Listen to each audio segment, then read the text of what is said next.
हजारों ख्वाहिशें ऐसी कि हर ख्वाहिश पे दम निकले, बहुत निकले मेरे अरमान लेकिन फिर भी कम निकले। ये मिर्जा गालिब की गजल है।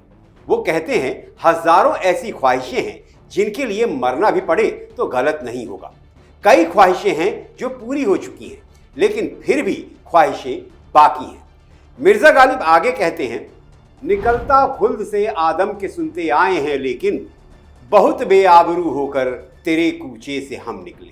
जिसका मतलब है कि खुदा ने नाराज होकर आदम को जन्नत से निकाल दिया और आदम को जमीन पर आना पड़ा, और ऐसे ही महबूबा ने बेइज्जत करके निकाल दिया। यही हुआ है लालू यादव के सुपुत्र तेजस्वी यादव के साथ। राहुल गांधी से जब वो अपनी ख्वाहिशों को लेकर मल्लिकार्जुन खड़गे के घर मिले तो राहुल गांधी ने बेआबरू करके तेजस्वी यादव को घर से निकाल दिया। नमस्कार, मैं हूं दीप सिंह परिहार और आप देख रहे हैं कैपिटल टीवी पर अपना पसंदीदा शो एक्सरे। बिहार में इसी साल के आखिर में विधानसभा चुनाव है। बीजेपी जेडीयू की जोड़ी को मात देने के लिए महागठबंधन में कई महीने पहले ही बिगुल फूंक दिया गया है और सीटों के बंटवारे को लेकर रस्साकशी शुरू हो गई है।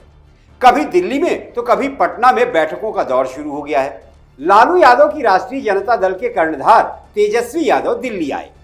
दिल्ली में उनकी राहुल गांधी से कांग्रेस अध्यक्ष मल्लिकार्जुन खड़गे के घर पर मीटिंग हुई। मुद्दे दो थे, पहला सीटों का बंटवारा और दूसरा मुख्यमंत्री का चेहरा। मीटिंग खत्म हुई, राहुल गांधी अपने रास्ते चले गए और तेजस्वी अपने रास्ते। दोनों ही मुद्दों पर राहुल गांधी और तेजस्वी यादव ने साझा बयान जारी नहीं किया। इसका सीधा साधा मतलब यह हुआ कि न तो सीटों के बंटवारे पर बात बनी और न ही मुख्यमंत्री के चेहरे पर। मीटिंग के लिए अगली तारीख पटना में 17 अप्रैल मुकर्रर की गई है, यानी कल की तारीख। अब मुश्किल ये है कि कांग्रेस के माई बाप राहुल गांधी, जिन्होंने बड़ी मशक्कत के बाद तेजस्वी यादव को दिल्ली में मिलने का समय दिया, क्या वो राहुल गांधी तेजस्वी के बुलाने पर मीटिंग के लिए पटना जाएंगे? मुश्किल है बॉस। तो इन सब घटनाक्रम के बीच सियासी पंडित कयास लगा रहे हैं कि बिहार चुनाव के लिए जुड़ने वाले महागठबंधन की गांठ खुलने वाली है। महागठबंधन तितर बितर होने वाला है। तेजस्वी पुरजोर कोशिश में लगे हैं कि महागठबंधन ना टूटे। वो इसलिए क्योंकि दिल्ली विधानसभा चुनाव में वो अरविंद केजरीवाल की आम आदमी पार्टी का हाल देख चुके हैं। लेकिन हैरानी की बात यह है कि तेजस्वी को यह समझ में क्यों नहीं आ रहा है कि कांग्रेस, या यूं कहें कि राहुल गांधी, उनसे और उनकी पार्टी आरजेडी से बिहार में छुटकारा चाहते हैं। साफ साफ तो कह दिया है। पहले राहुल गांधी के बिहार में चहीते कन्हैया कुमार ने कहा कि सम्मानजनक सीटें यानी कम से कम 70 सीटें नहीं मिली तो कांग्रेस बिहार की सभी 243 सीटों पर चुनाव लड़ेगी। फिर उन्होंने और उनको बिहार में सपोर्ट करने गए कांग्रेस नेता सचिन पायलट ने यह कह दिया कि बिहार के मुख्यमंत्री का चुनाव जीते हुए विधायक चुनाव के बाद करेंगे, और तेजस्वी हैं कि समझते ही नहीं। यहां दो सवाल हैं, क्या तेजस्वी यादव कांग्रेस से गठबंधन मुख्यमंत्री पद के चेहरे की कीमत पर अदा करेंगे, और दूसरा सवाल कि तेजस्वी यादव कांग्रेस के लिए सम्मानजनक सीटें कहां से लाएंगे। तो पहले बात कर लेते हैं कांग्रेस की सम्मानजनक सीटों के बारे में। सीटों के नंबर गेम को नंबरों से ही समझते हैं। कांग्रेस के हिस्से में 2020 में बिहार विधानसभा चुनाव में 70 सीटें आई थी, जिनमें कांग्रेस ने सिर्फ 19 सीटों पर ही जीत हासिल की थी। कांग्रेस ने आरजेडी पर यह आरोप मढ़ा कि उन्हें हारी हुई सीटें ही दी गई थी। अब हुआ यूं कि तेजस्वी यादव ने 2025 चुनाव में आरजेडी के 143 उम्मीदवारों को चुनावी मैदान में उतारने की प्लानिंग कर ली है। इसका मतलब यह हुआ कि महागठबंधन में शामिल पार्टियों के कोटे में सिर्फ 100 सीटें ही आएंगी। भारतीय कम्युनिस्ट पार्टी माले ने 2020 में 19 सीटों पर चुनाव लड़ा और 12 सीटों पर जीत दर्ज की। भाई, कहा जा सकता है शानदार प्रदर्शन। अब 2020 में प्रदर्शन शानदार रहा तो 2025 में सीटों की उम्मीद 19 से 25 हो गई।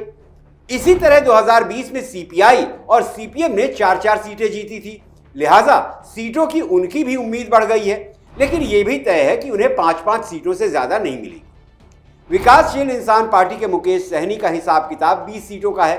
हालांकि वीआईपी के मुकेश सहनी 60 सीटों पर दावा ठोककर तेजस्वी यादव की नींद उड़ा चुके हैं।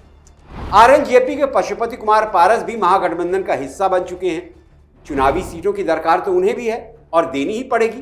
तो कुल मिलाकर कांग्रेस के कोटे में 50 से ज्यादा सीटें आती नहीं दिख रही हैं और कन्हैया कुमार ने पहले ही ऐलान कर दिया है कि अगर सम्मानजनक सीटें नहीं मिली, यानी 70 सीटें नहीं मिली, तो कांग्रेस बिहार में सभी 243 सीटों पर अपने उम्मीदवार उतारेगी। और अगर ऐसा हुआ तो दिल्ली चुनाव में जो हाल अरविंद केजरीवाल का हुआ, वही हाल बिहार में तेजस्वी यादव का हो सकता है। और दूसरी समस्या तो इससे भी ज्यादा बड़ी है, मुख्यमंत्री का चेहरा। आरजेडी के तेजस्वी यादव के प्रति कांग्रेस और राहुल गांधी के रवैये पर गौर करें तो कहीं से भी ये नहीं लगता कि राहुल गांधी तेजस्वी यादव को चुनाव से पहले बिहार के मुख्यमंत्री का चेहरा घोषित करने वाले हैं।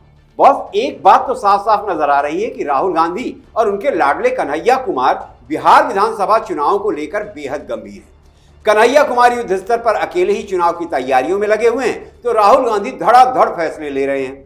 दलित प्रदेश अध्यक्ष की नियुक्ति कर दी, बिहार के लिए नए प्रभारी के तौर पर कृष्णा अल्लावरू को तैनात कर दिया।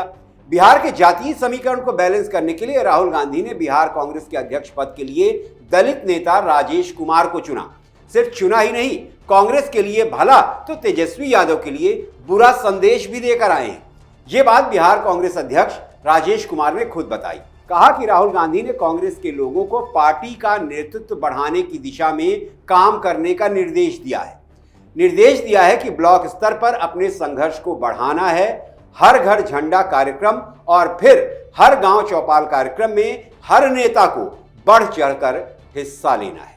अब अगर इसका मतलब भी तेजस्वी यादव को समझ में नहीं आ रहा है तो उन्हें सियासत से संन्यास ले लेना चाहिए।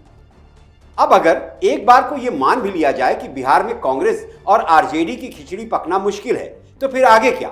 तो कहानी कुछ ऐसी है कि राहुल गांधी का प्लान बी तैयार है, और वो प्लान बी है पीके यानी प्रशांत किशोर की जन सुराज पार्टी। अंदर खाने की खबर यह है कि राहुल गांधी और प्रशांत किशोर की चुपके चुपके सियासी खिचड़ी पक रही है, और अगर ये खिचड़ी पक गई तो तेजस्वी के लिए मुसीबतों का पहाड़ साबित होगी। हो सकता है कि तेजस्वी की आरजेडी को लेफ्ट पार्टियां भी टाटा बाय बाय कर दें। एआईएमआईएम चीफ असदुद्दीन ओवैसी लगातार तेजस्वी यादव को ललकार रहे हैं। 2020 के विधानसभा चुनाव में भी ओवैसी ने तेजस्वी की आरजेडी के खिलाफ ही चुनावी अखाड़े में ताल ठोकी थी। ओवैसी की पार्टी ने 5 सीटों पर जीत दर्ज की थी। हालांकि 4 विधायकों को तेजस्वी यादव ने अपने पाले में मिला लिया था। इस बात से ओवैसी अभी तक खफा है। अब फिर चुनाव है और ओवैसी आरजेडी का खेल बिगाड़ने के लिए फिर तैयार है। ओवैसी की मुसलमानों के मसीहा के रूप में सीमांचल में अच्छी खासी पकड़ है। बिहार विधानसभा उपचुनावों में आरजेडी का खेल गोपालगंज में बिगाड़कर ओवैसी ये तो साबित कर ही चुके हैं कि तेजस्वी यादव के रास्ते में वो एक मजबूत दीवार की तरह है। अब बिहार विधानसभा में आरजेडी का ऊंट किस करवट बैठेगा?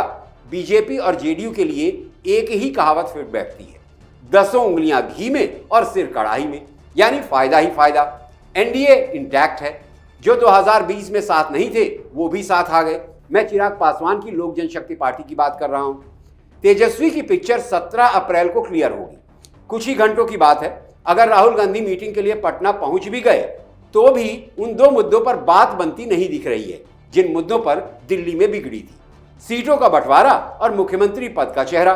कुल मिलाकर लब्बो लुबाब यह है कि तेजस्वी यादव के लिए बिहार का चुनाव मिशन इम्पॉसिबल ही लग रहा है। आप अपनी राय कमेंट बॉक्स में लिखिए। क्या तेजस्वी यादव कांग्रेस के लिए सम्मानजनक 70 सीटों का जुगाड़ कर पाएंगे? और अगर कर भी लिया तो क्या राहुल गांधी तेजस्वी यादव को मुख्यमंत्री का चेहरा घोषित करेंगे? इस बारे में आप अपना जजमेंट लिखिए। आपकी प्रतिक्रिया का हमें इंतजार रहेगा, और यह भी लिखिए कि आपको हमारी ये एक्स रे रिपोर्ट कैसी लगी। अच्छी लगी तो लाइक कीजिए, कमेंट कीजिए, दोस्तों और परिवार के साथ शेयर कीजिए। आपका सहयोग ही हमारा हौसला है। अब आज के लिए इतना ही, मुझे इजाजत दीजिए। अगली एक्स रे रिपोर्ट के साथ आपसे फिर मुलाकात होगी। तब तक आप अपना ख्याल रखें, स्वस्थ रहें, सुरक्षित रहें। जय हिंद, जय भारत।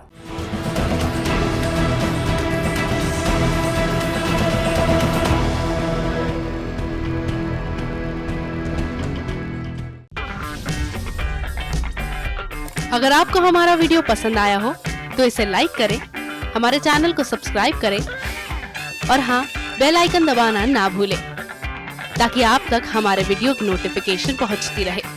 आप अपना सुझाव हमें कमेंट बॉक्स में दे सकते हैं। हमारे साथ जुड़ने के लिए शुक्रिया।